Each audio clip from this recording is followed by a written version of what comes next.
यदि गुरु प्रत्यक्ष उत्तर न दे तो इसमें क्या संकेत हो सकता है? ऐसे में बेचैन चित्त को कैसे समझाए? तो देखिए, आप प्रश्न क्या पूछते हैं उस पर निर्भर है। दो तरह के प्रश्न आ सकते हैं।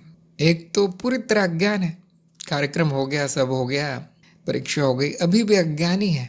अब यहाँ पे कोई उत्तर ना आए तो इसका अर्थ है मार्ग छोड़ देना है या गुरु ही छोड़ देना है, क्योंकि वो गुरु ने उत्तर देना उचित नहीं समझा, मतलब कोई संभावना नहीं दिखी उसमें, उस जगह पे आपका काम विफल हुआ, इसका अर्थ है, यही संकेत है।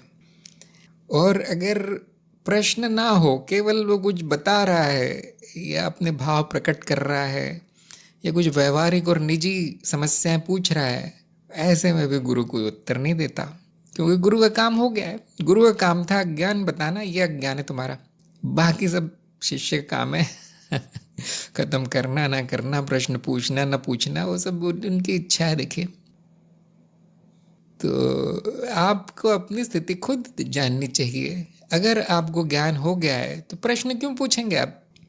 और अगर अज्ञान बचा है तो गुरु आपको क्यों सिखाएगा जबकि विफल हो गया मार्ग? क्यों समय नष्ट करेगा कोई आप पर?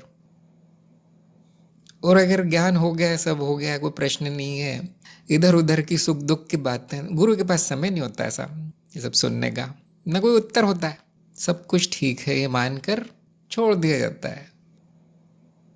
आपने लिखा है बेचैन चित्त को कैसे समझाएं? ये क्या दिखाता है?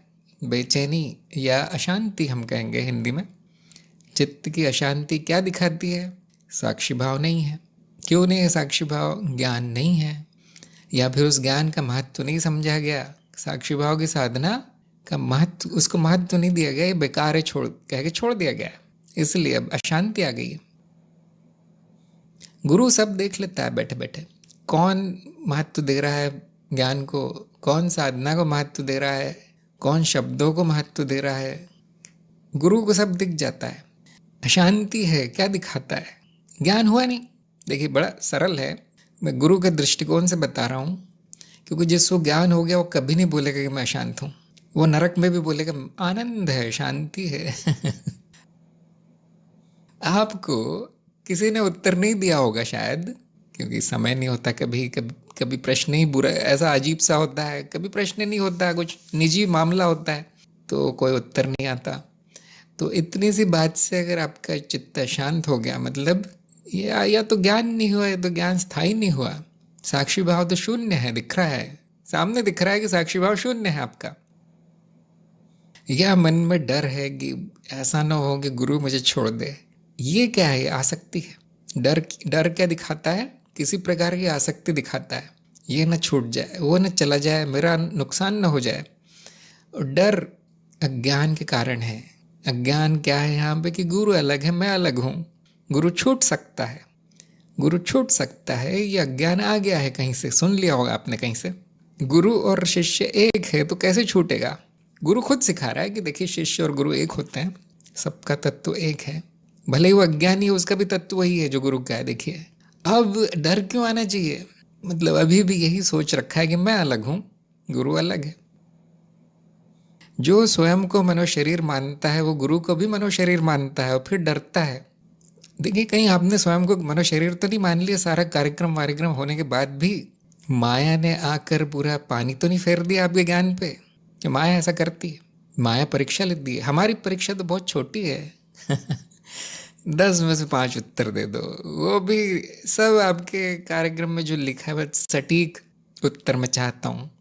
माया की परीक्षा बहुत भयानक होती है, बड़े बड़े उसमें विफल हो जाते हैं।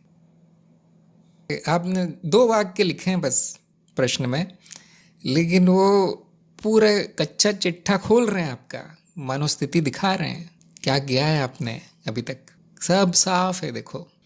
इसलिए मैं कहता हूँ गुरु सब जान जाता है, आपको मुंह खोलना है और सब पता चल जाता है अंदर क्या हो रहा है। मार्ग पर आ जाइए या मार्ग छोड़ दीजिए, अमिताभ को मेरा सुझाव है।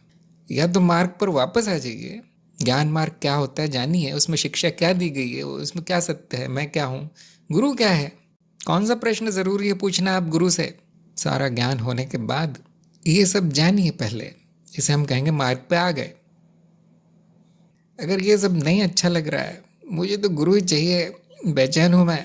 दूसरा मार्ग, दूसरा गुरु, ऐसा गुरु चुन लीजिए जो आपको गोदी में बिठा के रखे जीवन भर।